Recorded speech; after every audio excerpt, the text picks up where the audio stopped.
commitment from Poroshenko and from Yatsenyuk that they would take action against the state prosecutor, and they didn't. So they said they were walking out to press conference. Said, "No," I said, "I'm not going to, or we're not going to give you the $1 billion." They said, "You have no authority. You're not the president." The president said. I said, "Call him." Well, son of a bitch, got fired, and they put in place someone. Slava Ukraina.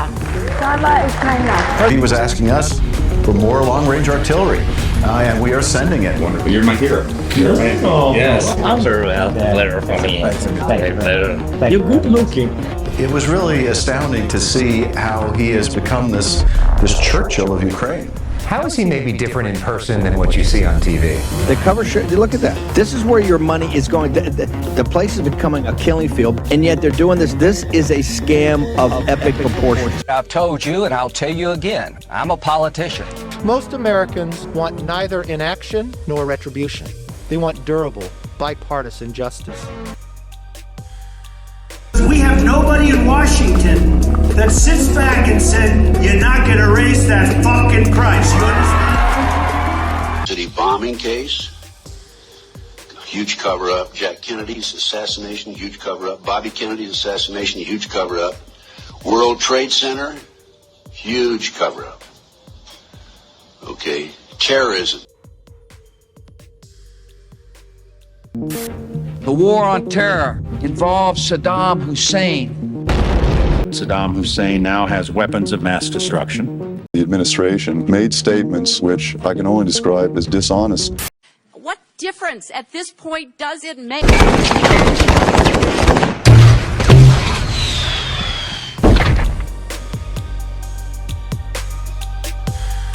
They're using it as an excuse to take away our constitutional rights and our civil liberties. The Bilderbergs,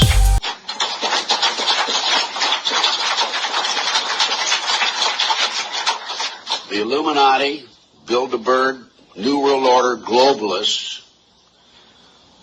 are the element behind this.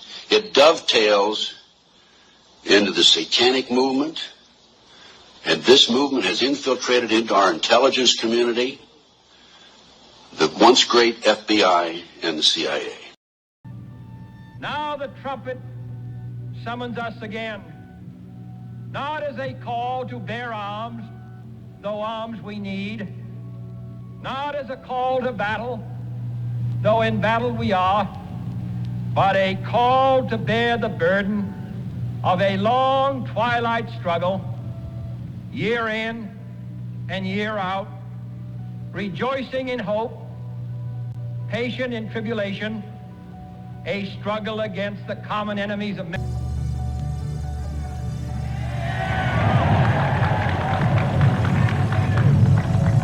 In the long... It is that time again. I am your host, the original, Joshy Cox. I'm loud, and I am a pissed off fucking patriot. And who am I pissed off at? Another P word, 2 P words. It stands for PP. We'll get into that later. PayPal. That can assure a more fruitful life for all mankind. Will you join in that historic? Welcome everybody to the most unprofessional episode we'll ever have, I can promise that. I mean, look, I'm a millennial. I'm out there and I'm making waves. I'm drawing attention to myself everywhere I go. Because I'm loud and I'm proud, and I know you have opinions that you like to get off your mind, and we're the voice to do it. Joshuaholics worldwide, we are going to fight for freedom, the American freedom fighters and Anons. Ladies and gentlemen, go to our Facebook page. We're on Facebook, the Wisdom app, Twitch, YouTube, True Social, Gab Social, and Getter. We are going to fight back for freedom now that Christmas is over. Heading into 2023, freedom is ours. So to all Americans in every city, near and far, small and large, from mountain to mountain, from ocean to ocean, hear these words. You will never be ignored again. Your voice, your hopes, and your dreams will define our American destiny. And your courage and goodness and love will forever guide us along the way. Together, we will make America strong again. We will make America wealthy again. what your country can do for you. Ask what you can do for your country.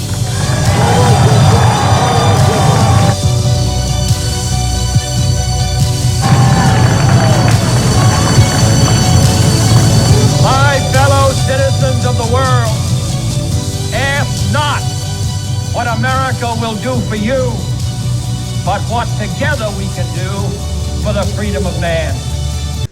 Together, we will make America strong again. We will make America wealthy again. We will make America proud again. We will make America safe again. And yes, together, we will make America great again. Thank you, God bless you, and God bless America.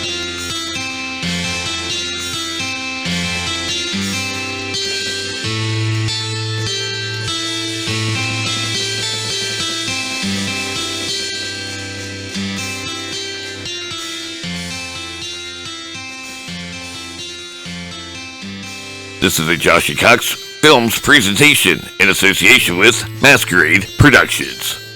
Really, we're just looking for a way to create an awakening that the whole world can share it.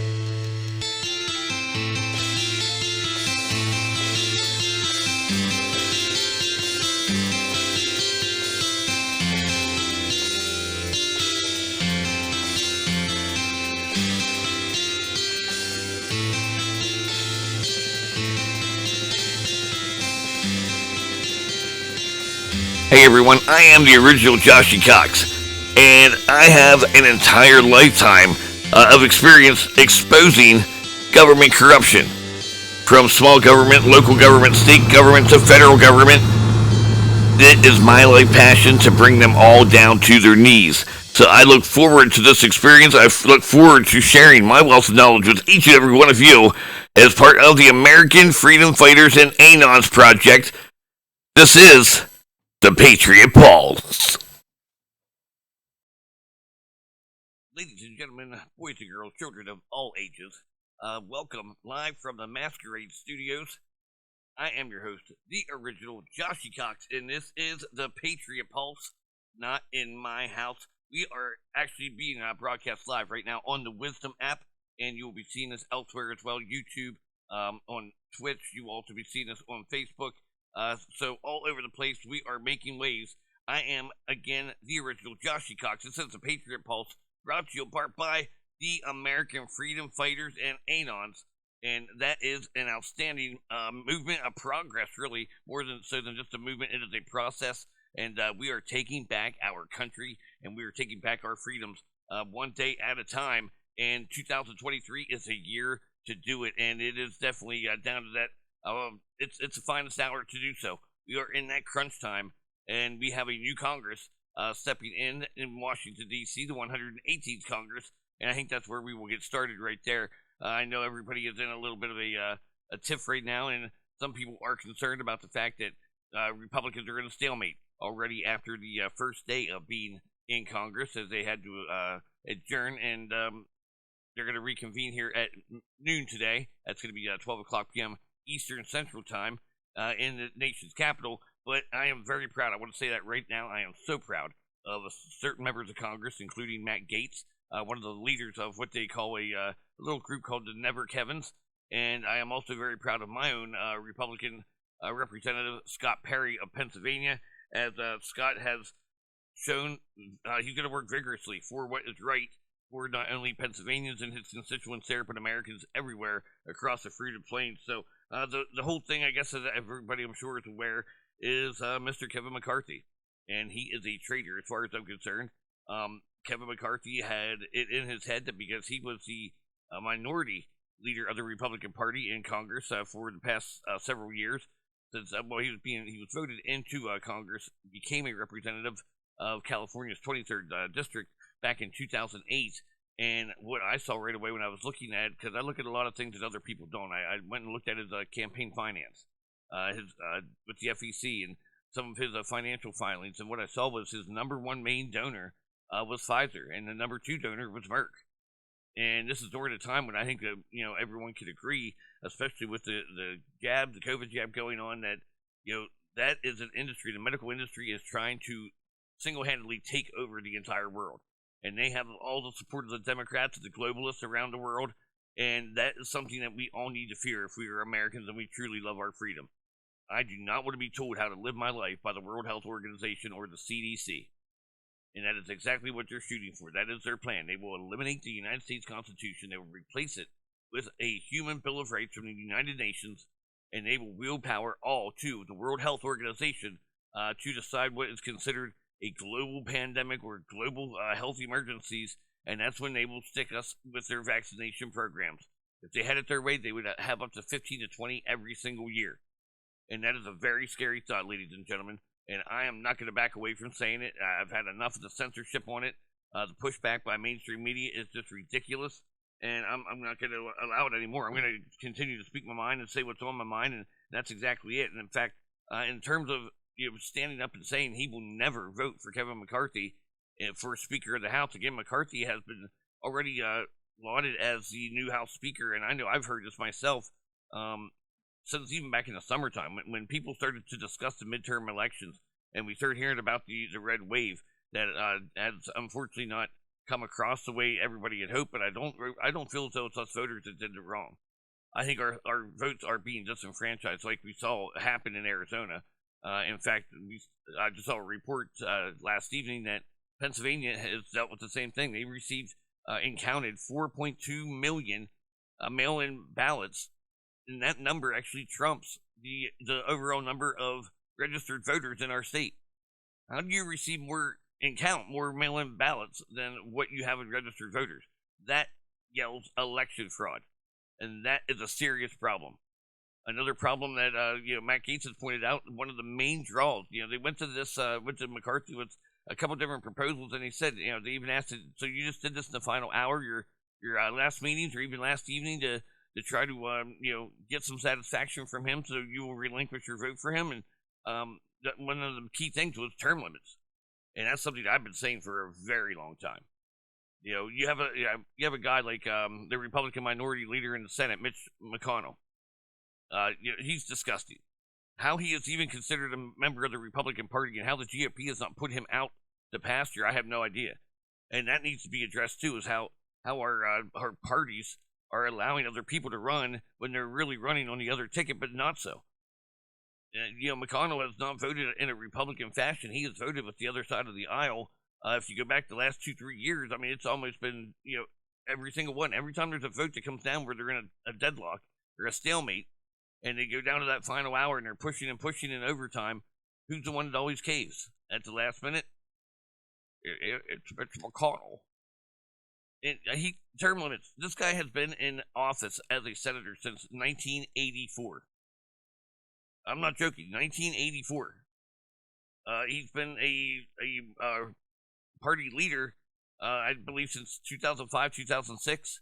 But he has sat in that Senate since 1984. That's entirely too long. That's as bad as Nancy Pelosi, who I believe entered office out in California as a Democrat representative. I think it was 1984, 1985. So this is entirely too long for anybody to sit there. We have people 80 plus years old with very wealthy bank accounts, at least in comparison to that of my own, or most people that I know and surround myself with. When you have millions of dollars sitting in a bank, you're over 80 years old. Why do you still want to go to D.C.? I can see even McConnell. I'll give him a little bit of leeway and say, well, he's from Kentucky. It's not that far of a travel. But Nancy Pelosi, she's taking off in jets, coming back and forth between California and Washington, D.C. That kind of travel on somebody that age, you would think at a certain point that you would have something better to do with your life. You would be ready to retire. Maybe if she would have been home, or maybe they wouldn't have been home. I don't know. Maybe her husband, Paul, wouldn't have been allegedly attacked. In their home, that of course they blame that was all, Trumpers and everything else. That was far-right radicals. And the funny thing is, a former member of the CIA with over 30 years experience, who also served the St. Louis Police Department for 11 years of his illustrious career. And he actually was involved with looking at the investigations, looking at some pictures, photos of what had happened. And, he said the funny thing is about the glass that was broken, he said in all of his years, his entire 30-plus year career, and 11 years again spent in St. Louis Police Department. Many burglaries that he's investigated throughout time. And he's never seen glass broken at an entryway on the outside. He said it's always on the inside because they're on the outside breaking the glass, so it's falling inward. But this time, not so much. The glass was all on the outside. And the other thing that still puzzles many people is why, not only Paul, but also what I think was the drug dealer. That's just my opinion. But why were they both, in underwear? I heard there was a hammer fight, and I'm pretty sure it sounds to me like that was a sword fight. You believe what you want to believe. That's going to be my opinion for quite some time. But these people, why do they want to be in politics that long? Because they're making money. Why do they care? Like, that's what I don't understand. I guess because I never had money is why I don't understand why people will do and go to such great lengths to have the money, to savor the money, and to continue to produce the money. I got newsflash for these people. I can't. Well, yeah, actually, I can. I've made connections with people in the afterlife, and I'm pretty sure that you cannot. Yeah, because I'm a practice. I'm not gonna say a professional, but I'm a practiced medium or empath. I'm pretty sure you don't take that money with you. When you die, that money's not going to go into an account in heaven. That money's not going to go in your casket. But I mean, you can put it in there with you, but it's gonna go into the ground and rot with you. So you're not going to be able to use it then. I mean, I don't know. Maybe these people have higher moral value than I do. I don't have children of my own, so therefore I don't think about who I'm going to be leaving money to, or even a desire to do so. If I earned it, guess what? I'm going to enjoy as much of it as I can while I'm here on Earth. But even if you do have kids and grandchildren, how many generations are you trying to feed and take care of so they can be entitled, spoiled brats and never work for anything? I mean, Nancy Pelosi and her husband Paul are each as individuals worth a net value of about $130 million apiece. So that's $260 million as a power couple. Both 82, 83 years old. They really need to work full time. I'm sure there's many people that would say Nancy Pelosi is more than welcome to step away at any point. She already has her nephew, waiting in the wings.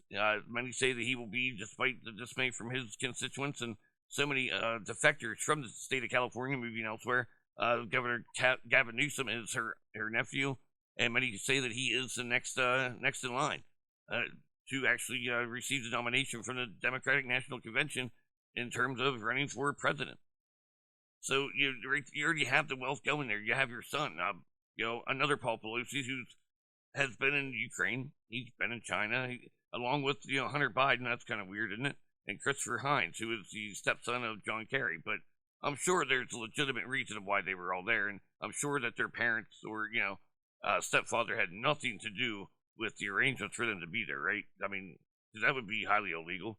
Conflicts of interest and things of that nature. Insider trading. I mean, Paul Pelosi's never done that. So this is what I like about Matt Gaetz. He's standing there and he's not afraid to say anything. He doesn't know Kevin McCarthy's just 2 feet away from him. In fact, I'm sure he was hoping he was. Maybe he was. I don't know. He said to the media afterwards, if you want to drain the swamp, you cannot put the biggest alligator in charge of the exercise. And he said, I'm a Florida man, so I know what I speak of, referencing what he was saying about alligators, but I would have to agree with that. I mean, that's what I see in Kevin McCarthy. I think anybody right now, if you were a politician and you were investing or receiving large donations from the vaccine companies, then that means that you had something, a hand into the mandates, or you knew ahead of time. If you were somebody that was buying into these stocks, like say in 2020, Marjorie Taylor Greene. You knew ahead of time then almost that there was going to be a vaccine and that COVID was in play. Well, how'd you know that? I thought it was a pandemic. Exactly. Read between the lines. Just so I know that I'm citing correctly, the officer and the former CIA agent that it spoke of that reviewed the Pelosi break-in, his name is actually D.W. Wilbur. Or at least that's the name that he's able to go by in terms of what the CIA allows him to do, because they pretty much own you from that point forward after you work for them. But again, D.W. Wilbur was the one I was referring to. And again, Matt Gaetz, I love what he's saying. There's a lot being spoken of. In fact, if you read the headlines of the New York Post, that tells me where they stand. There was quite some time there where I actually had a lot of respect for the New York Post. I guess maybe because I was only comparing them to their rival, which would be, New York Times. And that's not a great sample size or serving size to really go by. But their headlines already for a piece that came out last night was seen, and it read right away, "Grow up." And I know that was directed towards not only Matt Gaetz, but also Lauren Boebert, as Boebert was actually heard talking to the press, and she actually said the word bullshit. She was calling bullshit on many of the lies that were being fabricated by Kevin McCarthy. And I can't say that I blame her for feeling that way. He failed to garner the 218 necessary votes by his own party 3 different times. They took 3 votes yesterday. So that should speak volumes for itself. In fact, he actually ended up losing votes when it came down to it, because another individual, another Florida representative, ended up backtracking on his end and said after the first 2 votes, he was rescinding his vote because he obviously sees that he doesn't have what it takes to to make the difference and to pull the votes and to be a true leader. And if you fail that many times on the first day, it really does say a lot about you. The other thing that the New York Post was writing about here said a small group of Republican saboteurs block McCarthy from taking power. His other headline also reads, let's see here. "Stop this nonsense and go after Biden." Well, see, that's a problem I have also. And that's a problem that, maybe this writer for the New York Post did not see. I don't know. His name was Michael Goodwin, by the way. Michael Goodwin, did you not see or hear McCarthy say in the past, actually just over the past few months, that he's not going to be going after Biden in any type of an impeachment trial? Which pretty much said that you're going to allow him to continue to run amok in this country for the next 2 years. I would like to say continue to allow Kamala Harris, Camel Toe Harris, that's my personal favorite for her, to run amok, but she's never here. So she's always jet setting somewhere in a far off place. It's funny because President Trump, he didn't want Mike Pence as his running mate. I know that. We all know that. In fact, Mike Pence and Paul Ryan tried to sabotage his receiving of the nomination at one point in time and had their own campaign set up and ready to go, and that obviously got foiled.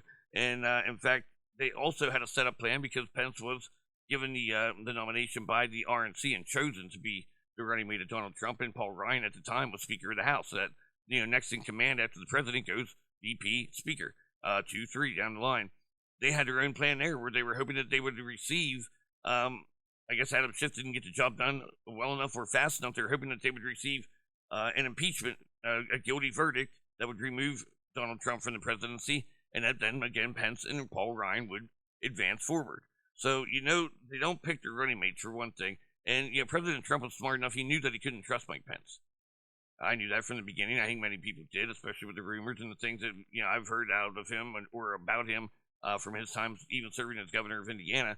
And he kept him close to the vest. Like, he kept him somewhere where he could keep an eye on him, but he also kept him busy and away from the rest of establishment Republicans that he normally would run with, the likes of a Mitt Romney or a Paul Ryan, for example, or a Kevin McCarthy, who's very much part of the establishment. And he kept him away from these people, and so he could keep an eye on him, but also kept him isolated so he couldn't brew up any trouble. And Biden, I guess they just figure she's so stupid, anywhere that she cannot be heard by American press would probably just be a godsend. And so that's why they send her on her way, and she's always aboard, Air Force 2 and doing whatever, doing whoever. I don't know. I don't know what that entails, but either way, Gaetz is being blocked, and again, I'm seeing leadership in just the way people are stepping up and not afraid to speak their mind, and that's what they're showing. It's a great example. Scott Perry even spoke of that at one point in time. Actually, the man that got many nominations yesterday, and I'm sure he will also receive nominations again today when they go to deliberate, is Jim Jordan. That's a man who I actually thought was a long time ago should have been a House Speaker. He's definitely a leader. When we see him in different oversight hearings and committees, he's constantly working. I don't think the guy takes a day off. He's a great representative. I know the state of Ohio should be very proud of him. And in his floor speech, Jordan said the House must do 3 basic things in 2023, including getting the United States border with Mexico under control and restoring U.S. military strength, stopping profligate spending by Democrats, and conducting a comprehensive oversight effort of President Joe Biden's administration. We have to do the oversight and investigations that need to be done. This idea is bureaucrats who never put their name on the ballot but think they run the country, who assaulted our constituents' First Amendment liberties. They need to be held accountable, Jordan said. That has to happen. We need to do it. We need to do it in a way that's consistent with the Constitution, but we need to do it vigorously. And as members of this body, Jordan said. And yeah, can't disagree with that. Again, I was still hoping that since receiving the nomination, I think if he would have been a little bit more accepting, maybe we would have seen him, earn enough votes to actually. But he actually stood up and said that he did not want to be Speaker of the House. That he was happy being, the chair of the Judicial Oversight Committee, and he ended up nominating Kevin McCarthy, and that's a real disappointment. So maybe now that makes me think about Jim Jordan. And really, I'm going to have to rehash that whole thing. Where my thought process lies. I mean, or was it only because he saw, didn't see any other head candidate? I know at one time Steve Scalise had thrown his name into the hat, but then he had backed away and actually endorsed Kevin McCarthy. McCarthy has been laying bribes ever since. I mean, since like July, he's been bribing. He bribed Marjorie Taylor Greene. He told her she was stripped of many of her committees by pig-headed Pelosi and some of these nitwits from the Democratic Party that are no longer going to be in Congress. Pelosi will be, unfortunately, but, she's old. Maybe she'll just turn into a statue in the corner. As much as she drinks, as stiff as the drinks are, I'm sure she, could end up becoming stiff real quick. Either way, Scalise backed out. Andy Biggs is a man that I really thought he received a few votes, but I really thought he would be a lead contender. But again, when you have the Uniparty, members of that Uniparty, establishment Republicans, and Democrats voting in a favor for their man, Kevin McCarthy, who they have chosen for certain reasons, I'm sure. Number one, I just found out actually this morning, I never knew this, that he's a member of the World Economic Forum. He's a spokesperson for them. Gee, that's lovely. Same as Elise Stefanik, who ended up becoming a representative of New York. So now they have, AOC's horse mouth, and now they have a member of the World Economic Forum. And they also now will have the Democratic minority leader, and Hayward Jeffries, or Hakeem Jeffries, I apologize, who they had voted in actually not once but twice today, as he received the full amount of votes needed, both counts. So then there's also, let me see here, Representative Scott Perry, and he is my representative, representing the state of Pennsylvania. One of those who voted for Jordan was House Freedom Caucus, Representative Scott Perry out of Pennsylvania, who during the second ballot posted on Twitter his determination to fight McCarthy no matter how many ballots are required.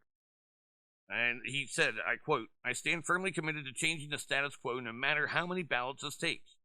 If McCarthy had fought nearly as hard to defeat the failed toxic policies of the Biden administration as he has for himself, he would be Speaker of the House right now," unquote. And that couldn't be any more true, really. Tension continues to build on the House floor among the Republicans, but that's just something that has to happen, He continues, "I stand firmly committed to changing the status quo no matter how many ballots it takes." If all they want is somebody other than Kevin, let's be candid. Steve Scalise is supporting Kevin. Jim Jordan is supporting Kevin. Representative Darrell Issa of California told Fox News, "As a matter of fact, every member of the leadership team, including every ranking member without becoming a chairman, is supporting Kevin. So we are in a situation in which the 19 have to explain what it is that they want." And, well, I think they did that, and I think they did that very precisely. They don't want Kevin McCarthy as House Speaker, and neither do I. I said it a long time ago. Actually, I said on a Facebook Live, and I think I also said it on the Wisdom App Talk on election night back on November 8th, that if Republicans do find a way to put Kevin McCarthy in as House Speaker, guess what? I'm gone. I'm not running to the other side. I have no fear. I wouldn't be able to live with myself, but I will be leaving the Republican Party. And in Pennsylvania, I'm going to be actually penalized for that, because in Pennsylvania, for any Pennsylvania listening or watching the show later, you know yourself, if you are not a member of either the Republican or the Democratic Party, you are penalized by not having a right to vote in your primary elections. Only in the general elections may you then exercise your vote. And that's something that needs change as well, along with term limits. But again, I applaud Matt Gaetz, and I applaud Scott Perry for being two absolute leaders. Same goes for Lauren Boebert. She has been very vocal in this fight, and that's the type of people. And they're saying, Matt Gaetz' very words, He actually said the uniparty. And he said he's tired of it and he's not standing for it any longer. And we will never drain a swamp as long as there's members of that establishment there. And that's how they continue to grow the swamp as deeply as what they do. Because while they might say goodbye to, say, a Liz Cheney, they have somebody lying in the wings waiting. Or they have somebody that's going to be a turncoat. Adam Kinzinger, for example, a very prime example of that. Actually, then we saw Roy Blunt. I'm sorry. Is that correct? No, not Blunt.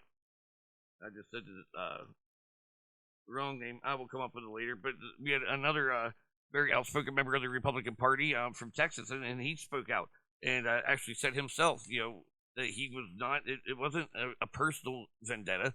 It's about change. And it's about fighting for change and showing that their constituents who voted for change, that they're going to stand up and vote for change. They're not going to just go along with what the other side says. America does not want bipartisanship on every single deal. Because when you get that, it's the majority always gets their way. They want somebody that's going to fight tooth and nail. And obviously the omnibus, the $1.7 trillion omnibus that just got passed is a prime example of that. The amount of money that it's going to cost American taxpayers over the next couple of years, and that just began on New Year's Day. $6.5 billion in new taxes on oil and natural gas drilling. I'm not sure if you're aware of that or not. It's a regressive tax on American oil and gas development. Yeah, that's going to cause a great rise and increase in your heating bill at home and your housing energy efforts. Then they also put a tax hike on the cost per barrel. It's now going to be a 16.4 cent per barrel increase. And every time they tax, and they'll try to say that they're taxing the upper class or the elites. That's a front, because when they do tax the elites, and that's what Donald Trump has tried to say all along about with the tax cuts and the tax breaks he receives and blah blah blah. If you put taxes up on the rich, and this is a little lesson for you if you haven't learned this before, who gets the brunt of that? We do, the little guy.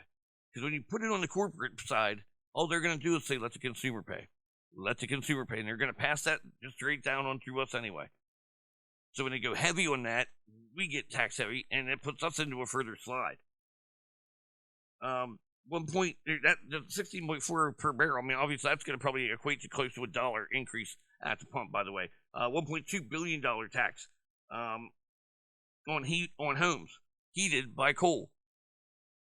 The current excess tax was much lower. The production for coal was, well, I should say the subsurface production price for coal was 50 cents per ton.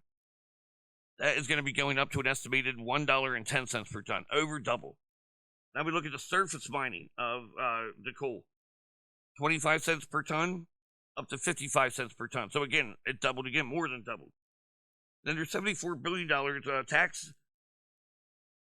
$74 billion tax that the Biden administration has put in play with that omnibus bill that actually is going to decrease the ability for anyone whose retirement accounts are owning stocks and to sell for a profit. Like what it's going to actually basically do is when selling shares back to the company, there's a new federal excess tax that will reduce the value, and it's going to take away any value, reduce the value in your nest eggs at home.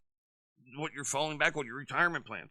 They're actually restricting and putting taxes on and penalty taxes on stock buybacks when you sell it back to the company that you originally bought it from.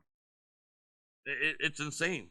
Absolutely insane. And then I spoke of the corporate side, a 15% corporate alternative minimum tax is going to be placed, and that's going to be against the income of American businesses that are reporting $1 billion in profit for the past 3 years. So right away, they're going to lower their wages. Their employee benefit packages are going to shrink down to nothing because there's not many that are being offered that are worth a damn right now as it is because people can't afford it. So again, when you're taxing the corporate so high, and I hate to sound like a Republican by saying this, but it is the truth. It's only common sense. If they tax a corporation, a multi-billion-dollar corporation, and they tax them heavy, do you really think that they're going to take the responsibility to take it on the chin? No. They're going to pass it down to the next man as quickly as what they can. And that can sometimes turn into very, very quickly. I can tell you that right now. So major problems there, in terms of DC, I know a lot of people are putting a lot of pressure, and again, go after Biden, go after Biden. Michael Goodwin, you're an idiot. Again, Kevin McCarthy has already said he's not going to waste time, money, or effort on impeachment trials or an impeachment hearing. So basically, what Kevin McCarthy is saying that is it's hypocrisy in the bureaucracy, really, because a lot of the bureaucrats end up running the country. And he's saying that what's good for the gander, what is good for the goose is not good for the gander. Only Democrats can impeach, a president. And we're not going to retaliate. We're not going to go through or go after the same thing when there's much more evidence that is suitable to do so. That would actually enable us to win that. I'm dumbfounded by it. So congratulations to the Never Kevin Club. That's a bare minimum, and there are more members of it, but at bare minimum, we're speaking value right now. Florida's Matt Gaetz, Andy Biggs out of Arizona, who should have a legitimate shot at Speaker of the House. That also includes Bob Good out of Virginia, Ralph Norman out of South Carolina, and Matt Rosendale out of Montana. Also, Lauren Boebert out of the state of Colorado, and there's a few others along the way. Scott Perry now in Pennsylvania, and I hope more will continue to get on the board with that and let the ball roll, because it's an insult to Americans everywhere. It really is. I find it appalling, and I find voter fraud appalling. And again, that's something that has to be looked at. That has to be fixed. We can do nothing as a people. We do not have a voice. We have no say in anything if we do not receive our votes back and make them count. So, and here we are, and I just spoke of that with somebody else that was talking about that is, here we are, 2023, and a lot of talking, that's another thing Kevin McCarthy is responsible for, is not releasing all the evidence, all the data that has been compiled on the January 6th arrest. January 6th, we're almost 2 years removed, and I remember it well because it was one of the finest days that I've seen by American patriots. I'm sorry, you can have your own feelings on it. It wasn't what it looked like, and even if it was, who cares? All I would say is if that was going to be the one attempt to take our country back, I wish they would have got a job done better. And they would have been a little bit more prepared, and they weren't. And that tells me that it was a fix, because I shouldn't say we, patriots weren't prepared.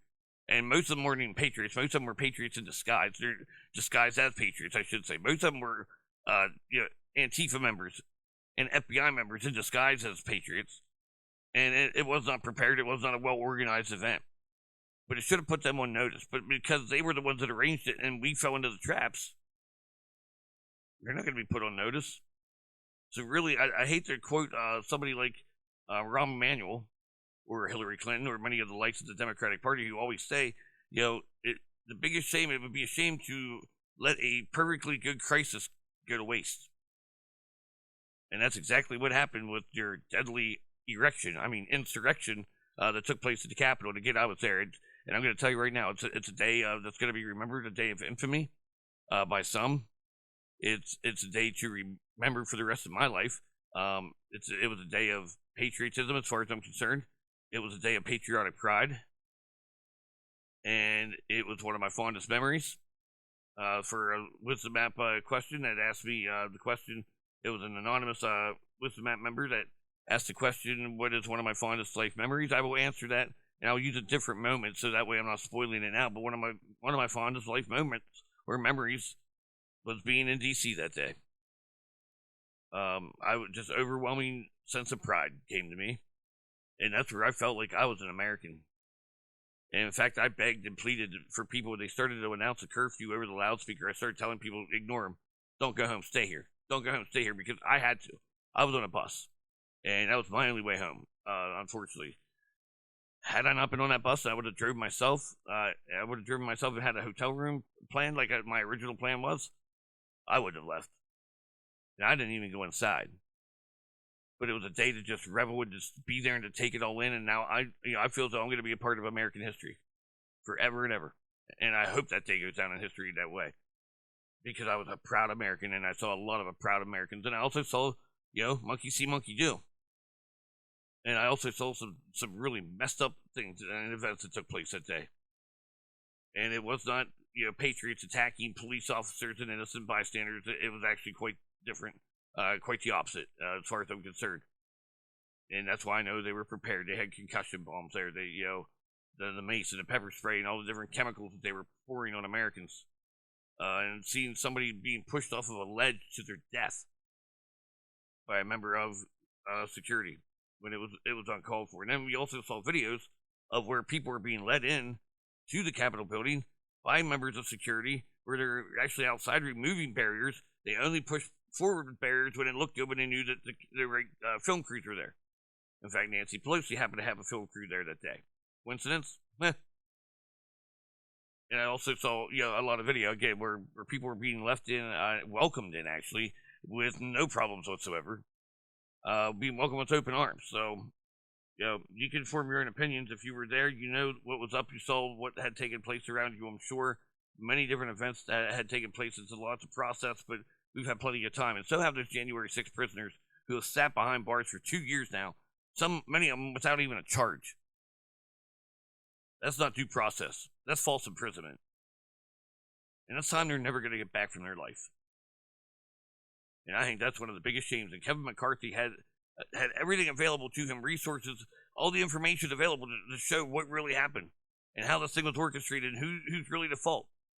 But he's withheld that information. He's withheld it from fellow Republicans because he's one of them. So remember that if I were you, I know many of them are probably already, they don't convene until noon Eastern time. I'm sure they have other prior commitments, but I'm sure many of them are not going to be working too awful hard. That's why they made it at noon. They'll be having some meetings, whatever, but their assistants will be, I'm sure, sending text messages and emails and making phone calls to them from no matter what office it may be. So if I were you, I'd still be making phone calls to your member of the House of Representatives, to your congressman, to your congresswoman, both the same. Make phone calls, send emails, and blow them up and let them know Kevin McCarthy is not America's choice. They need to continue the stalemate until either Jim Jordan, Andy Biggs, or somebody, Matt Gaetz, would receive the first somebody that has the backbone and has the passion and has our hearts, our thoughts, our concerns, our tax-paying dollars in mind when it comes to electing a new Speaker of the House. Because Kevin McCarthy is not the guy. And I think, having to deliberate, losing 3 votes and having to deliberate a second day, that ought to tell somebody something to that effect. And, it got to the point where even Steve Scalise and Jim Jordan are saying, sometimes we just have to go forward with things. Well, no, that's not how you negotiate a deal.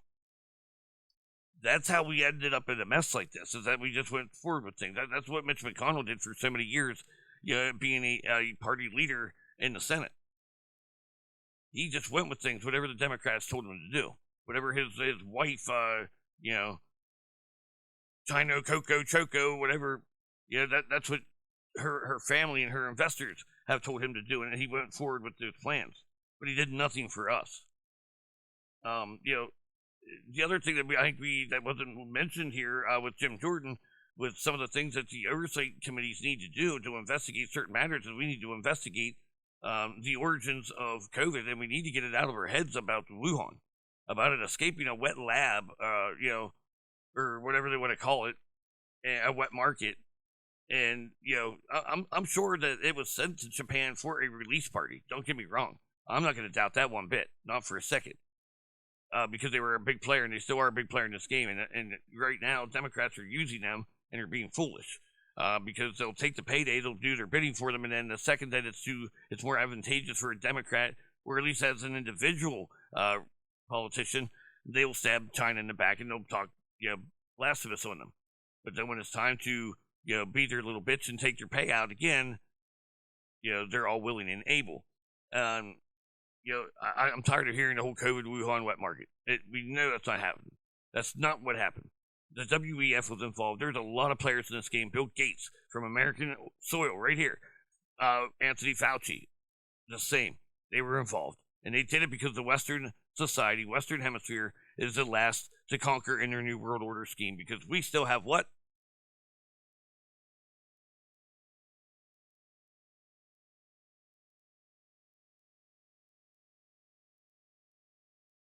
$2A. God bless America. God bless America. Get into the practice if you can find your dyes and everything that you need. get in the practice of reloading ammunition. It's a great, number one, it's a great skill. You never know when you're going to need it. It's a great way to save money on and expenses for hunting purposes, and food gathering for your family, because you're going to need it, because we're not going to have any money left, because these uniparty scumbags are taking everything from us, and they're not going to be happy until it is all gone. So you want to have plenty of ammunition, because you're not going to hold off an army with 10 shots, 10 rounds in a gun. Which is exactly why they don't want us to have 30-round clips with, in our AR-15s. If we had AR-15s. Just saying. Pointing that out. But we got to get to a bottom of the whole COVID thing, because it's not even as much. I mean, it is about the COVID, but what's worse is, in my opinion, what I'm seeing and what I'm hearing and what I fathom, what I see happening and predicted the future. And I'm not a prophet. I'm not going to claim to be. I don't want to be accused of being a false prophet, like many members of this uniparty and like the Yannicka, which kind of really scares me in Israel, but that's here nor there. But I think what is even more concerning is whoever is tied to the origins of COVID is also going to be tied to the origins of the COVID vaccine. Now we know Pfizer and Merck, but I mean that's to be expected, because that's the professional branding, the professional big pharma company that would be making a vaccine. But we also know Bill Gates, and he's admitted that his return on investment is 20-1. But he would rather have control than have that 20-1 in return. And I believe he initial investment like $20 billion.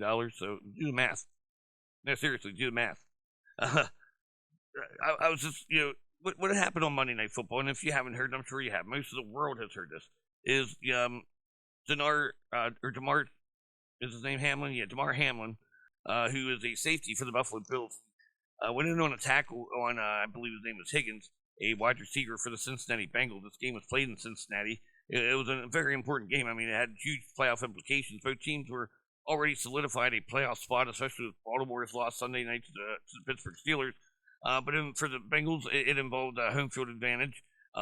Possibly, it definitely involved being a seed higher than that of the Ravens. They would actually be able to all but close out. They play the Ravens actually next week, or now this coming week, I guess it would be. For the AFC North Division, and for the Bills, it was basically win and you're in as the number one seed, because they hold the tiebreaker over the Kansas City Chiefs and the Bengals, for that matter, all covers for that spot. So, and then you saw Hamlin, who tried to tackle Higgins, a Bengals receiver. This was early right before halftime of the first half of the game, and right away now they're saying that the new narrative is it was a very freak accident that happens maybe 6% of all cardiac arrest of the world happened this way, because it was blunt force trauma to the chest, and it has to happen the exact same timing as when the heart is a beat or skipping a beat, and it happens because of an adrenaline burst and that blunt force trauma to the chest. And I'm not buying it. Okay, number one, if you play it and watch it at full speed, and especially if you do it from the trailing position, which would be from behind the wide receiver, the aerial, the overhead, but behind the play. Yeah, it does look like a hard hit, but I can tell you now, I've seen millions of hits, 10 times the severity in the National Football League. And if you also understand the real science, not Fauci science, real science, you will take a look at it and you'll slow it down. You'll watch that play from other angles, and what you're going to see is that hit wasn't quite as jolting as what you would maybe imagine. In fact, the kid played it perfectly. I call him a kid. I'm talking about Hamlin. He's 24 years old. Tremendous young man. I just watched a lot of background info on him last night. He's actually a Pennsylvania native. He comes from the city of Pittsburgh. He does a lot of charity work, and especially for kids, and trying to give them Christmas and raising money. He did GoFundMe and used resources such as that. Now he just had a huge pouring in of donations since the event that had taken place Monday night. And it's great to see anything like that, and especially when again you hear of him being he's not a typical elitist. He's not a typical entitled multimillionaire athlete. He's still very humble. He's still very young, and it was a textbook play on his part. He was not anywhere near the size of that wide receiver. A very big physical receiver, and he came in. He didn't even step early into the hit or into the attempted tackle, for that matter. He was going to get bulldozed, and he saw that, and Higgins lowered his shoulder into him. He tried to, he got his advantage, leverage, I guess you could call it. It was nothing dirty on that play whatsoever. The play was completely legal. I also heard. I spoke to somebody. He's on the wisdom app here as well, and I think was it Amos Newberry. I think his name was. I know his first name was Amos. I spoke to him yesterday morning, about 24 hours ago at this time, and he said about getting his head low. And in fact, I didn't see that at all. Higgins, he lowered his shoulder into him a little bit. He got a little bit of leverage on the play, but not really as much as what you would think. It wasn't like a Mike Allstott running the football, the fullback with the Bucks, and he gets his pad level so low that you'd think his chest would hit the ground. It wasn't anything like that. And what I saw was Hamlin go up and attempt to make the stop. And again, and depending on what camera angle you would view this from, it would look like maybe a devastating hit, but it really wasn't. And if you reverse your camera angles around a little bit, you'll see that, and you understand physics, what Hamlin did was his body moved and it absorbed most of the brunt of the hit. His body actually, he turned himself, and he was able to wrap his arms around him, and again, that avoided much of the contact. When he got hit, you could see his body spun around, but he contorts his body on his own. It was his own will, so he would not get the big hit and get run over or suffer a possible concussion or dislocate his shoulder even from several big hits like that I've seen happen in the game. So it was really an intelligent defensive move, and he was able to still wrestle him to the ground with ease. And he jumped back up, and that was the oddity. I mean, it was. I cannot say it was a concussion, because anytime I've seen somebody with a severe concussion, sustaining a severe blow to the head, where they're showing obvious effects of it, they normally, if they try to get back up, they are so wobbly and so woozy. And I'm not going to say that this guy wasn't like, you could tell he took one step that was somewhat off balance, but not really. I mean, at first he stood right up, and he stood and he looked at me like, he was looking down to, see where they're spotting the football. So, I mean, his mind was still in the presence, in the moment. And then he just went limp and he fell backwards. And that's why I don't think it had anything to do with an actual physical football injury. And I'm not going to say, I think we all make assumptions, and I think anybody is intelligent enough to see where I'm going with this.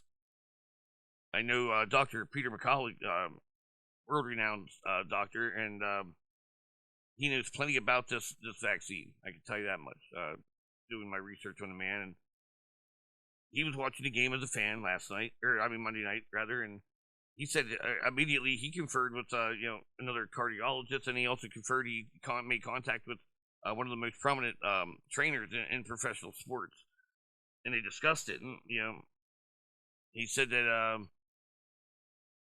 it could possibly have been from a blunt force trauma to the chest area, sternum area, maybe. And there is I forget exactly the saying or what the phrase is for the. It's like a coach show something, chorditis, but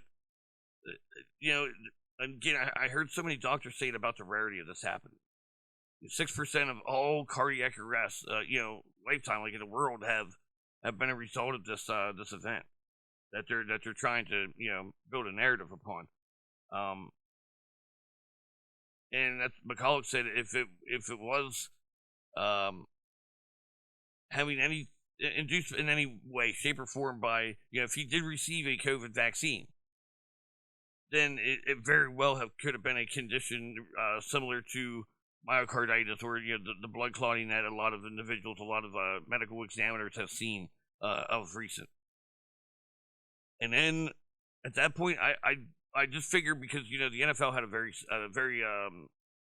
stern stance on the COVID vaccines. At one point, it was mandated, and I was just shaking my head like, we're going to make this many people just realize their dream, and that's something. To be a professional athlete and to have to be born with that gift, and then it still takes a lot of work, and to put that much time and effort into something to have it all taken away by what we know is going to be the outcome, the eventual outcome, what the plot is. It's just sickening. And it is. It's sickening. The numbers. I looked at the recent numbers, and this came from ourworldindata.org. You can check it out online. Fact check me if you will. From 2020, to 2021. So we're talking just the year 2021, based off numbers at the end of the year of 2020, based off numbers at the end of the year in 2021, which would have been the first year full vaccine coverage. The world saw an increase of death rate of 6.08 million.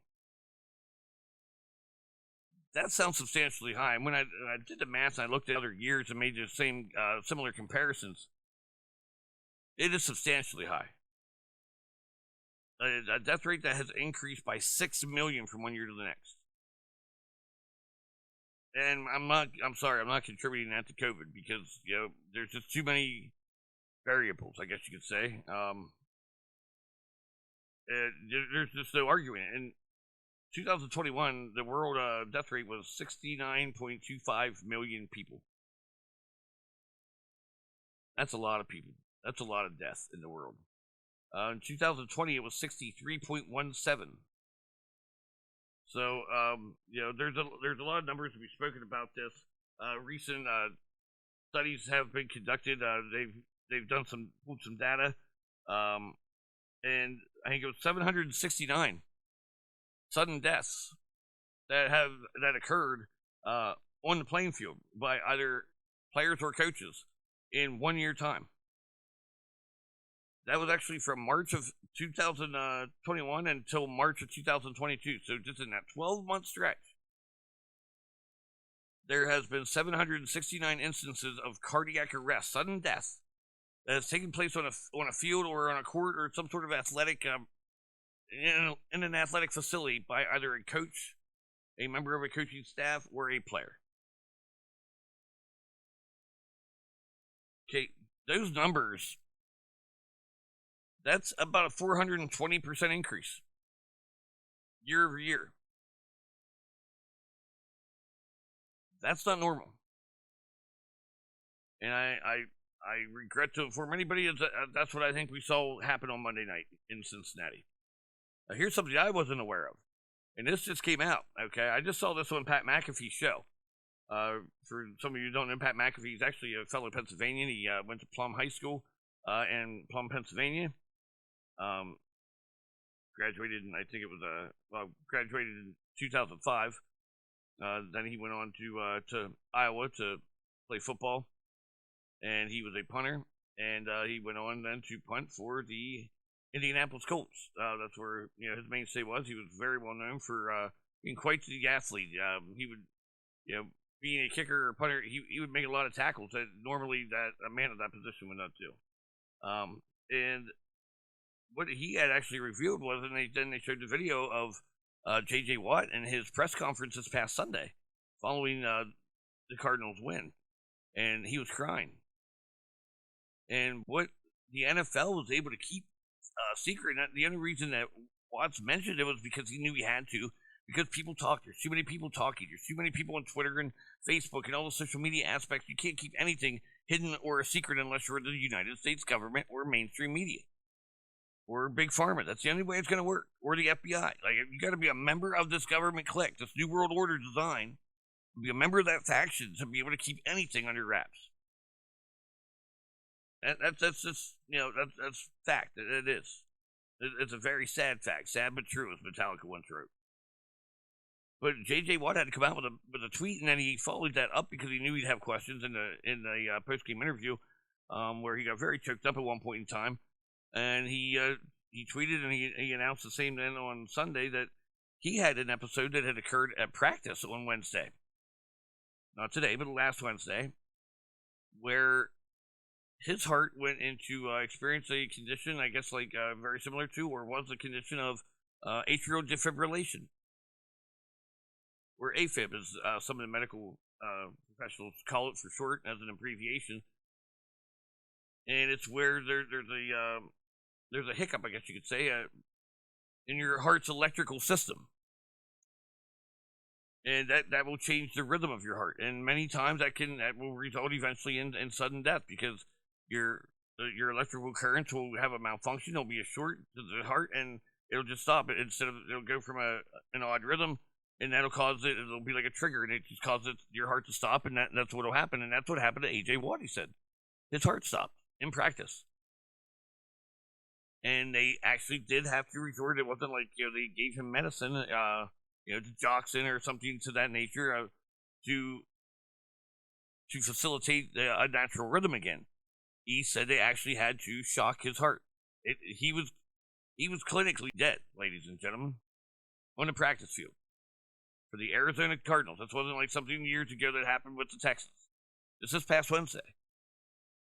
And his heart stopped, and he had to be shocked with defibrillation paddles. And again, Cole Beasley, and there's very few. I know Cole Beasley and my man Josh Allen, both members of the Buffalo Bills that were on the field Monday night. And I know that had to be not bittersweet, but it had to be somewhat of a thought-provoking ordeal for them, being those are two players that stood out very profoundly and stood their ground until mandates were relaxed, or I think allowed up to the individual team to govern at one point. And they're two of the very, very, very few players in the league that have not been vaccinated, and good for them. I'm proud of them for making a stance and being a role model, in my opinion, by standing up for something that you believe in. And not shying away from the social backlash. And watching that, you see the look. I told Josh Allen, I felt horrible for the young man. He his hands up on his face in just utter disbelief.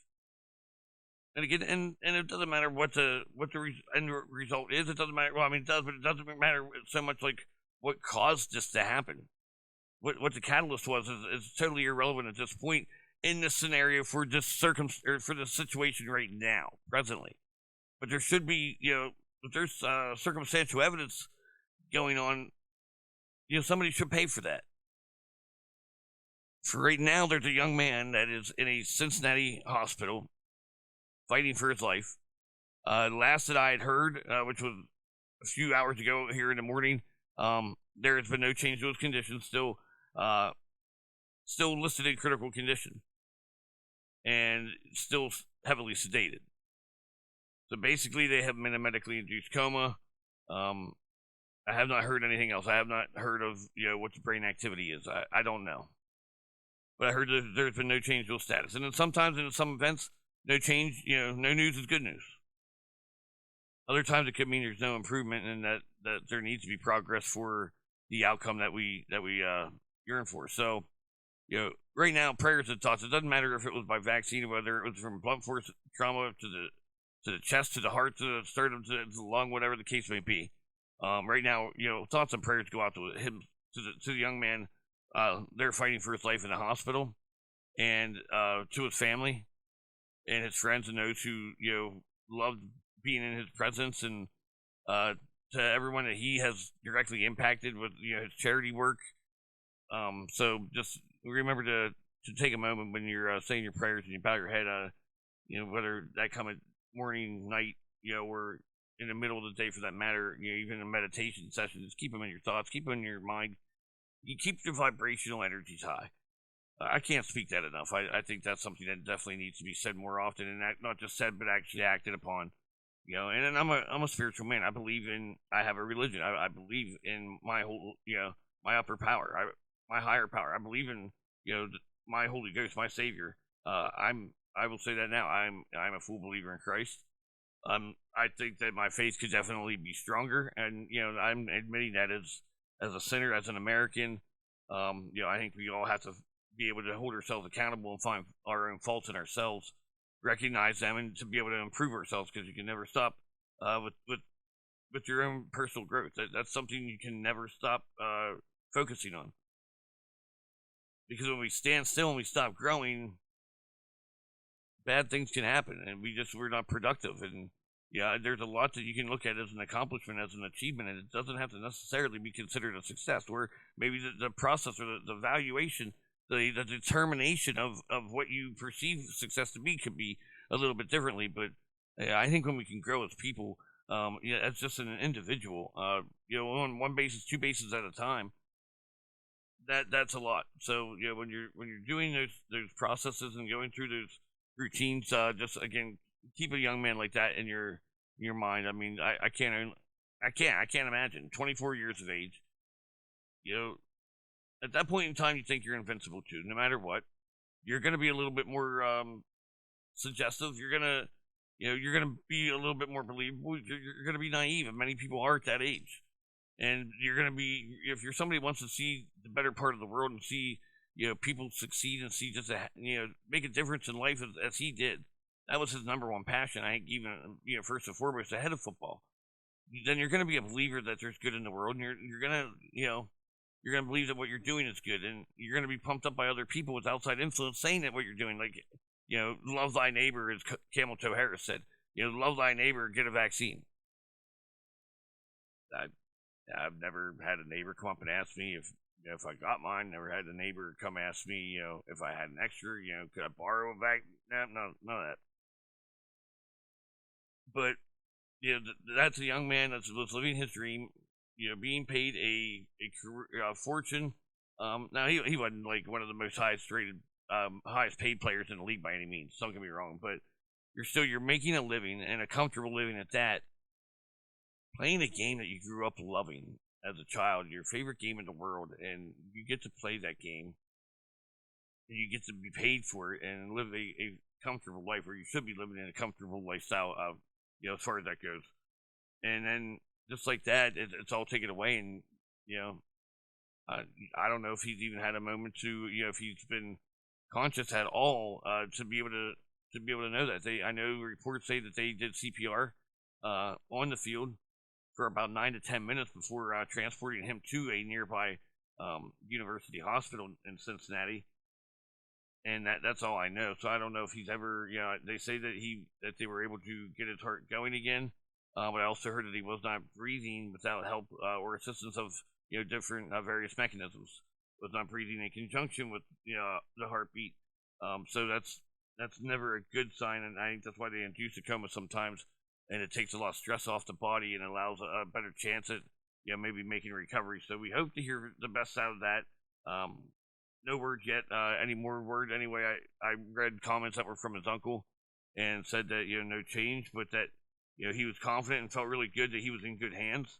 So he was complimenting the staff at that hospital. So kudos there, and everybody on the field for the quick reaction time. I heard another news reporter earlier today that I was watching a video on online about it, and it was your basic news reporter for your local news and weather, and she said that this wasn't like he was unconscious and not breathing for a matter of 9-10 minutes.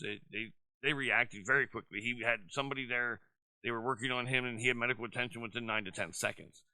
So hats off to that whole medical team and the training staff, both the Buffalo Bills and the Cincinnati Bengals. I'm sure they worked jointly, and I'm sure even just outside medical professionals that were in attendance at that game were working that game as a extra set of professionals, emergency medical technicians and services, so on.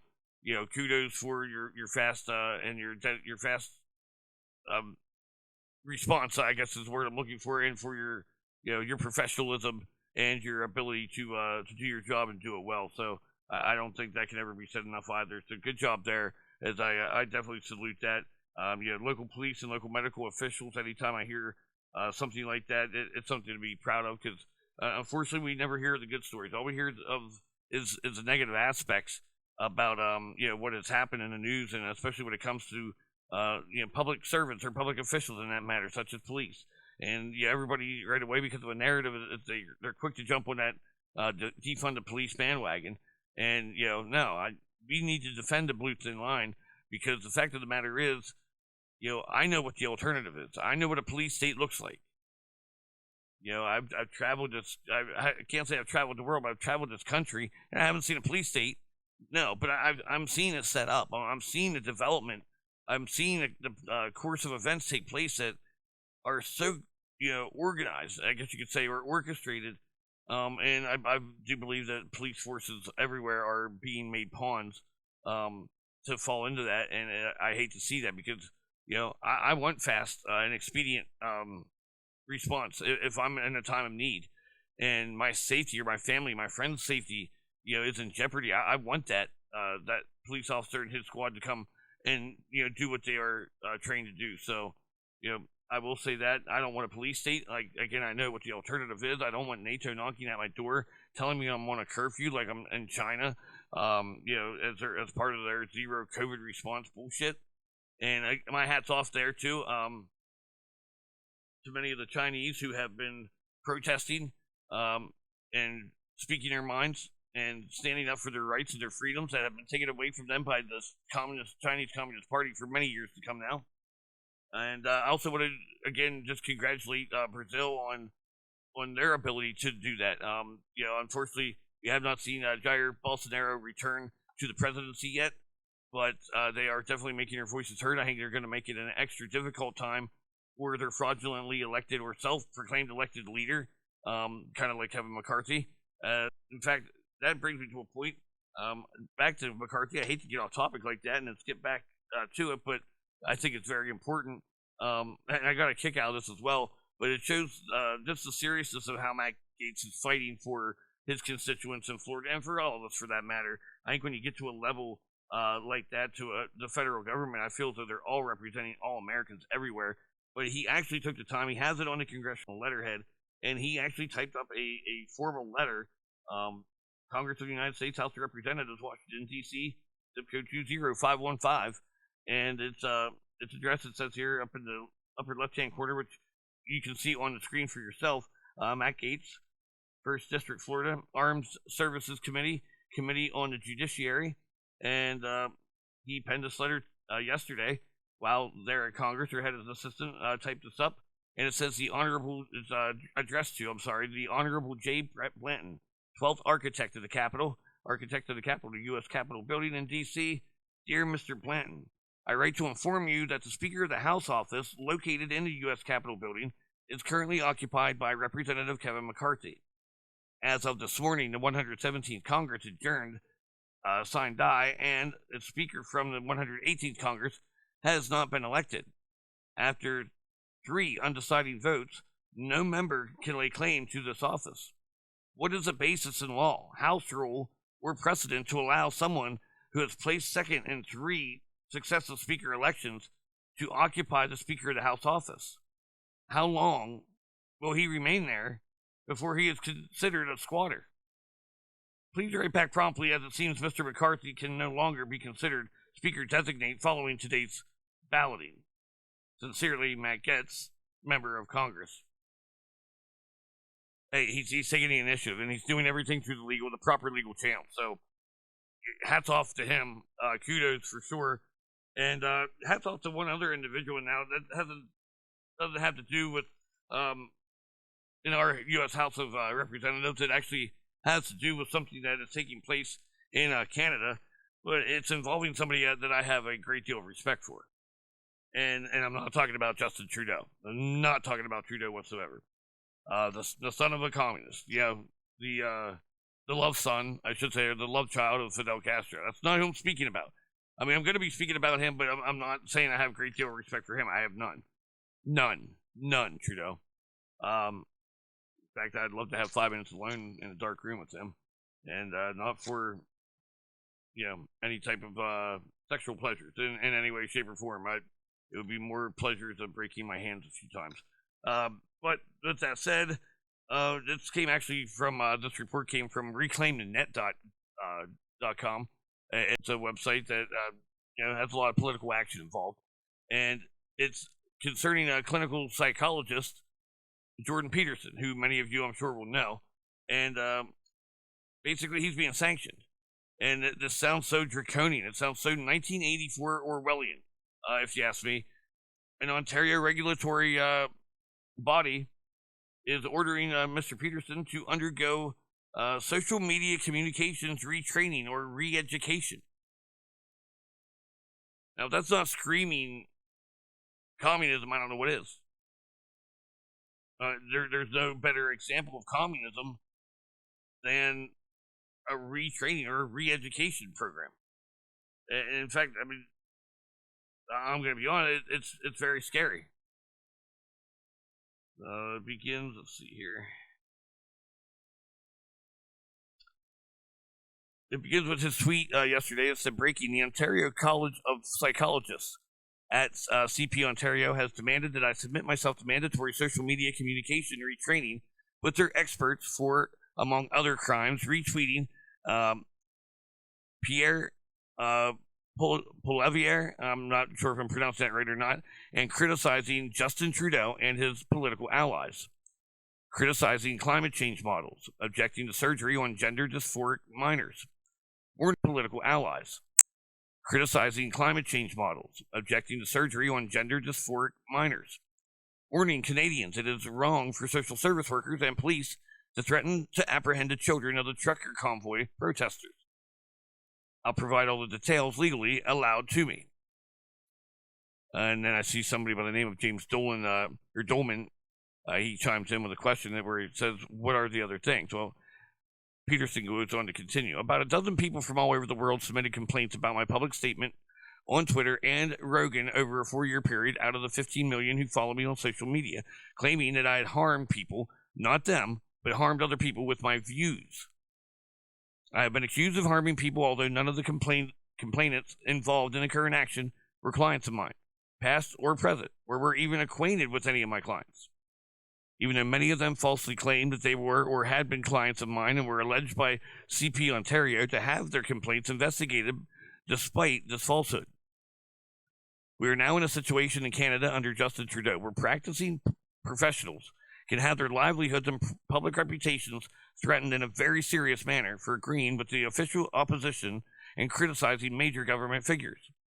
If I comply with the terms of my re-education and my punishment will be announced publicly. I have already had the second most serious category of punishment levied against me and have been deemed at high risk to reoffend. It's way more widespread than you might think. The SJW types have weaponized the domain of professional misconduct complaints, and the colleges themselves have become bastions of woke sensibility, particularly in oh-so-nice Canada. Canadians, your physicians, lawyers, psychologists, and other professionals are now so intimidated by their commissar overlords that they fear to tell you the truth. This means that your care and legal counsel has been rendered dangerously unreliable. I am being investigated by the Ontario College of Psychologists because of a complaint about this tweet, not submitted, by the way, by the person I responded to. I refuse to defend myself against such things anymore. It takes days of work to mount such a defense. This was actually a tweet by Mr. Roger Palfrey, who said, in response to another tweet from Jordan Peterson, I disagree. Based on the record of human behavior, we are already overpopulating a small world. Any arguments I have heard for supporting such a large population completely overlook the huge loss of species and ecosystems resulting from our self-absorbed attention. And all Peterson said was, in response to that, was, you're free to leave at any point. And you know, he has a point, because I was just reading also about, and I've heard this for the past few months now, and it's a big part of Justin Trudeau's disgusting agenda. Where now you point, because I was just reading also about, and I've heard this for the past few months now, and it's a big part of Justin Trudeau's disgusting agenda, where now you go into a Canadian hospital or you go into a healthcare provider with a certain situation, with a certain, problem, say arthritis, or you need a hip replacement, you're limping, it's hurting, you were told years ago you would probably eventually need one. And now instead of saying, well, yeah, we can hook you up with that surgery, one of the first things that they suggest to you, they make the suggestion of doing a Dr. Kevorkian, of assisted suicide. That is now their medical suggestions. Pneumonia. Oh, you'd like an antibiotic to recover from that. Or if you'd like, we could just kill you. And that trend is spreading, ladies and gentlemen, especially across the eastern hemisphere of this world. And now it's at our northern neighbors up in Canada. How long until that becomes a reality here in the United States? It's disgusting. Losing a father to suicide, as I did, and back in October 8, 2008, I remember the day quite well. And then one of my best friends, who was like a little brother to me, and that was back on August 29th, 2022. and then a longtime friend of probably a good 10 years anyway. We were estranged the last 2 years for different reasons, but and differences basically in opinions, but a solid 10-year friend, and it would be about 2.5 weeks ago now. This Sunday would be 3 weeks removed. He called me on Saturday night, and by Sunday morning, he had done the same thing, had taken his own life. So another good friend of mine earlier this year, actually, and that was, now, what his intent was and what happened, I don't know. That it's still to be debated. And but there was an accident involving police, and from my understanding was he made a threat to do something similar, but then he thought better and reneged, and he was complying and putting a gun down and was tasered, and when he tasered, the gun came up, but it was ruled a suicide. Either way, I know myself, I've experienced far too much of it in 2022. And now we have governments that are acting in favor of this. The same governments that were preaching the mental health narrative for so long. Now we're going to offer this as a service and as a solution, as an alternative to other healthcare options. These people are draconian. These people, they are the mentally ill. These people are sick. In case you haven't, already known that. And it's scary. It's terrifying. I hear a lot of people talking about it's such an exciting time to live right now. By whose standards? Yeah, and that's where I say my faith could be stronger, and it could. I wish, a good friend of mine, Tammy, a friend I made through patriotism here on Facebook. She's actually volunteering to help American freedom fighters and Anons, which is a great group. If you're just hearing about this for the first time, be sure to check us out. We have a page where you can join the group on Facebook, the American Freedom Fighters and Anons. You can also join the group at Gab Social. Same name across the board, the American Freedom Fighters and Anons. We also have a page on True Social. We have an account there. We have an account with Getter. And now those two platforms there, they don't have groups yet where you can actually join and be a part of something. Like that's the only thing I'll give Facebook credit for, is the fact that you can actually be a part of a group. You can join that group, you can be active in that group, and you have certain permissions, certain benefits to being in a group, I guess you could say, and certain accesses, and get to meet and correspond with people in such a different fashion. But if you love freedom and you value freedom, if you're a parent or you're a grandparent or an expecting grandparent, and you know that while your life might be partially over in terms of amount of years that you expect to live and have lived, but your life suddenly has become just completely fulfilled and occupied by the life of your next generations or future generations. You know that the future is your children, your grandchildren, your great grandchildren, and you love them dearly, and you want to see them just live the happiest life that they can live, the most successful life, the most happiest life, and not living in fear. Then I think you want to get in contact with myself or with one of the group members at the American Freedom Fighters and Anons. Because if we don't fight for freedom, it's not going to be given to us. It's kind of like a respect thing. A lot of people say, well, I automatically give people respect until they prove me otherwise. It's not like that in the world today. And, they're not going to just automatically give us freedom unless until we give them a reason to take it from us. It's not like that. In fact, we've given reasons to have our freedom. We've earned our freedom. We've defended our freedom. We've maintained our freedom. But they're taking it from us anyway. Our First Amendment rights are Jordan Peterson's perfect example here. And that's in Canada, I know, but they're our northern neighbors. This is Western society. And guess what? Trudeau is very good, close, and confidant of Barack Hussein Obama, the shadow president, the man pulling the strings in the basement of the White House. I don't think that's the only thing he does in the basement of the White House either, but Now, that's a discussion for another day. We have to fight for freedom. And when I say fight, I'm not talking about fisticuffs. I'm not talking about going out and being in one of those battles like, the most horrific summer I've ever seen in American history, the summer of 2020. I'm not talking about being out there where buildings are being burned down and riots are happening and people are being stabbed and shot and killed and beaten to death. That's not what I'm talking about. I'm talking about peaceful protests. I'm talking about making your words weapons.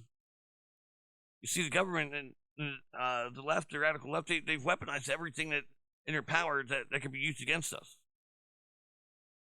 They've even weaponized the education system. Barack Hussein Obama developed the Department of Education on his own terms. Created it. He's the inventor, inventee, whatever you want to call it. I'm sure he's got a patented copyright somewhere. Probably size bigger than his big flapping ears.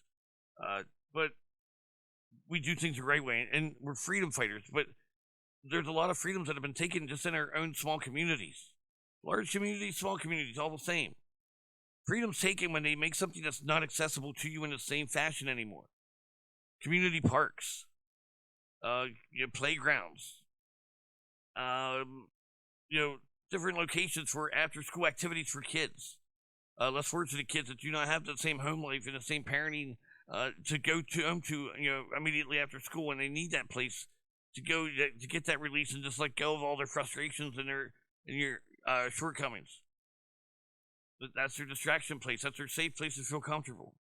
And a lot of these places have been shutting down rapidly, especially when it comes to things that involve children. They don't want kids to have options. They want kids to go out and get in trouble. They want kids to do the wrong thing. That's why they're dumbing down our education system, the actual curriculum that our kids are learning. That's why they've inflicted us with critical race theory and a sexual perversion agenda like I have never known before. I mean, for God's sake, they're teaching our children that men can have babies, and they can't. So that's what we're about. We want to impact policy. We want to create change. We want to be the reason that a Matt Gaetz or a Scott Perry or a Lauren Boebert or an Andy Biggs have stepped up. We want to be that reason that they stepped up and they got this policy change or that policy change. We want to be the reason that something is being taken all the way to the Supreme Court for a ruling. But that takes some time and that takes some effort, and we're going to get there. But we also want to rebuild America. It's about freedom. But we have to have a place to enjoy our freedom, and that's rebuilding America. Because rebuilding America, it's an undertaking, but it's a necessary undertaking. We saw glimmers of it, shimmer of hope and shine for 4 years. But if you haven't noticed, that side over there on the left, they're all about destroying anything that looked like a dream.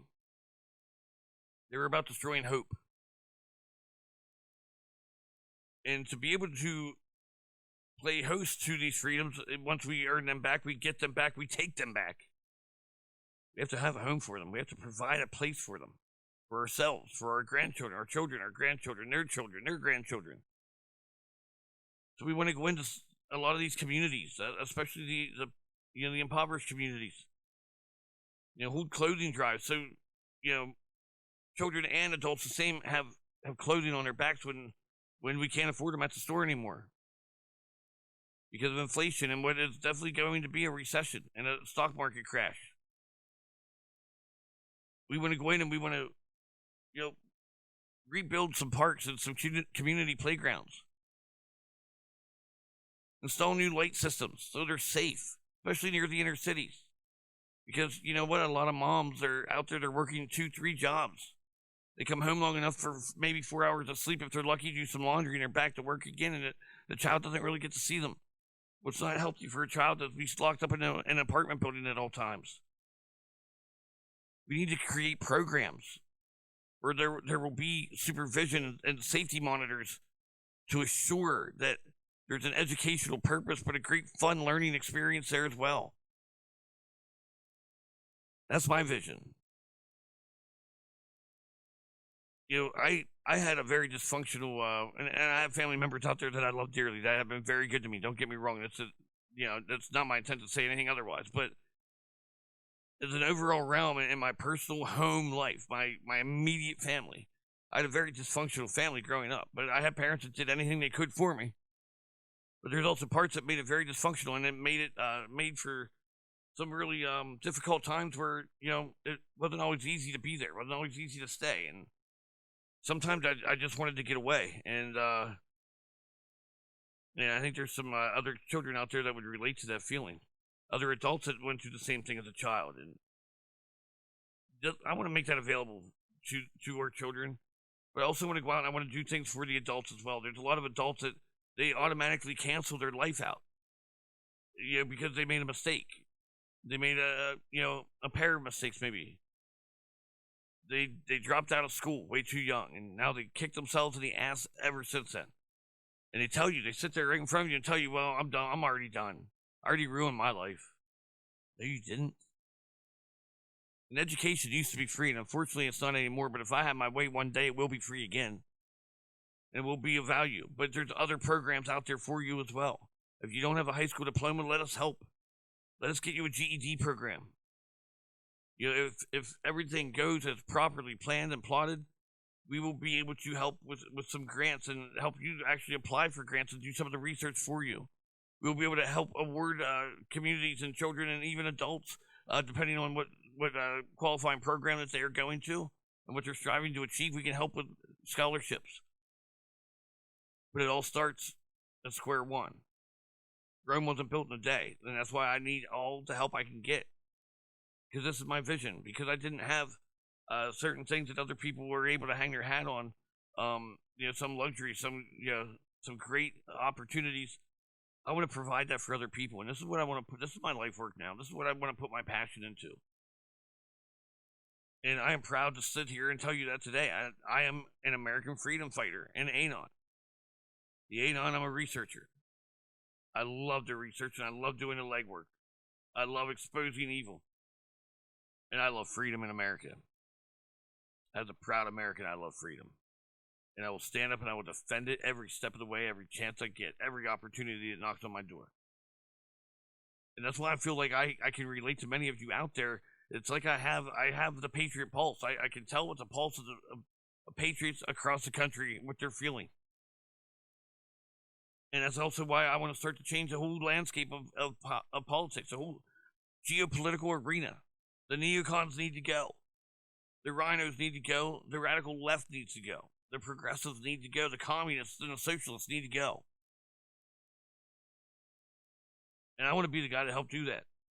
We have entirely too many suits in D.C. They're suits. They're people walking around. They were former attorneys. They're members of law firms. They were a spoiled brat, entitled trust fund baby. I don't know. Many of them are corporate CEOs, former CFOs, COOs of major industry corporations, industry leaders, around the world, around our planet, around our country. And they get to go and make decisions for us when we're capable of making our own decisions. And I hear that a lot. We elected them to work for us and to make our decisions for us. Think about how that sounds. Repeat that if you will. I mean, make our decisions for us. I will ask them to vote in a way that is best, most representative of their constituency. If you live where I live, I think it's easy to say that. You have a very strong majority of one side, and that's one of the members of the Unit Party, unfortunately. And that's another thing that we need to address. And American freedom fighters and ANONs can do that. Be the resistance. If you want to see change, you must create change. And there's a way to do it. We can command respect without demanding respect. And that's always the best policy. It's going to get you the most reaction and response. We need to replace the suits with grassroots and work boots. And you heard it here on the Patriot Pulse. Replace the suits with grassroots and work boots. So people like, our other governor candidate, not the governor-elect, not that weasel that has cheated his way in to every position he's had here in Pennsylvania, every statewide position anyway. I'm talking about this man. Doug Mastriano, Senator Doug Mastriano with the 33rd District. A veteran, a career veteran, a retired veteran of the United States military, a proud husband, a proud father, and a devout Christian and loyal to his church and his service, his workings with his church. Our votes got stolen. And a man like this, now we miss out on the opportunity to see him shine and do what he could do best, and that is serve the people of Pennsylvania in a higher capacity.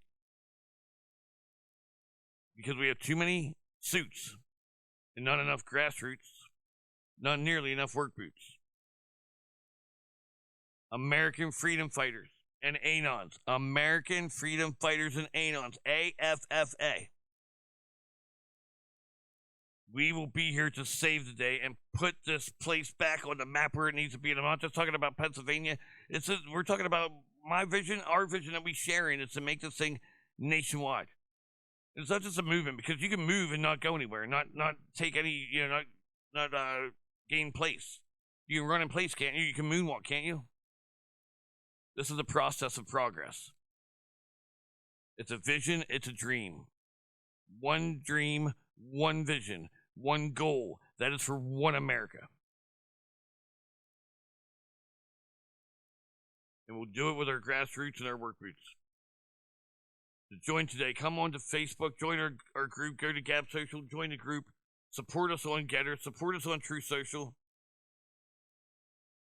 I will be working on the website as soon as I can right now. Having my, again, the state of Pennsylvania has not been very accommodating at all. They have not been helpful in one way, shape, or form in keeping somebody like myself who has worked, the majority of my life. Unfortunate circumstances occurred and I found myself out of my job, and they're not accommodating in terms of me being able to keep food on my own table. But as soon as I am able to do that, I'm afforded that, and I will have a website built in a matter of no time, so we can facilitate better communications and better accessibility to everything, to programs, to our staff. But we want people to reach out and be leaders, just like we are. So what we're asking for is we want to branch out and make this a national platform, a national thing. So it's not just helping the communities in Pennsylvania. It can be helping everybody from Pennsylvania to Florida, to Arizona, New Mexico, South Dakota, North Dakota, Minnesota, Wisconsin, anywhere. You get the picture. Your Patriot friend Tammy, she actually is from Ohio. I have another friend in Ohio as well. At one time, and he had some things in his own that he's dealing with. But hopefully, once he is through with all that, and he'll be able to return to form. I have a helper, a Patriot here in Pennsylvania that I went to her and approached her about possibly doing something like this, and she said she's in. So we need all hands on deck. I'd like to have chapters in every single state. I will do the legwork. I will put the time in. I will organize a 501c3 nonprofit organization. We can put together a board of directors and a trust, so we can do more work. We can, get more resources out. We can make more programs available. Again, as I said, we can replace materials and things that we needed in public facilities. Give out grants and scholarships, to good students with a drive and a motivation to be more and to pave the way and a future leader of America, so that we can travel from state to state and join in and see everybody and see what the pulse of America is. The Patriot Pulse. That's what we have here. The Patriot Pulse, and we're coming to you. Hopefully get back on the regular routine schedule here every Tuesday and Thursday night, 8 o'clock p.m. Eastern Time, 7 Central. Had to get through the holidays here first, let's get some things squared away, but I hope everybody likes a little different view here of the Patriot Pulse and what you're seeing of late, and hopefully we'll be able to stick to this, maybe do one live show a week, one can show like what this is, but I feel that we can bring a different dynamic and offer a little bit more versatility and be a little bit more informative when we do things in this manner. So that's going to be all the time we have for tonight. I do thank you again. Look forward to another episode. See you tomorrow. The Patriot Pulse again, 8 o'clock p.m. Eastern Time, 7 Central. Facebook, I'll do a live show. You can see it Facebook Live, and you'll see that on YSY. You'll see that on my own personal Facebook page. You'll see that also right here, American Freedom Fighters and ANON. You'll also be able to see it on YouTube. The YSY channel currently under a restriction because somebody, I don't know who, likes to be very opinionated with their politics. But you can see that we have a new channel. I just put another channel. You can look it up. It is under American Freedom Fighters and Anon. So don't forget that name. It's very important. You can go to Gap Social. Check out the Facebook page if you haven't been here. This is the first time. Join today if you agree with what we are doing and with the movement that we want to be a part of. Go to Getter and support us there as well as True Social. And like and share our pages there as well. And be a part of American history. Save America. Save your future for your children. And be a freedom fighter so we can take back our country. We come to take back our country. We come back to take our freedoms. And we're going to do it in 2023. The Patriot Pulse. I'm the original Joshy Cox. God bless you. God bless America. Good night, everybody.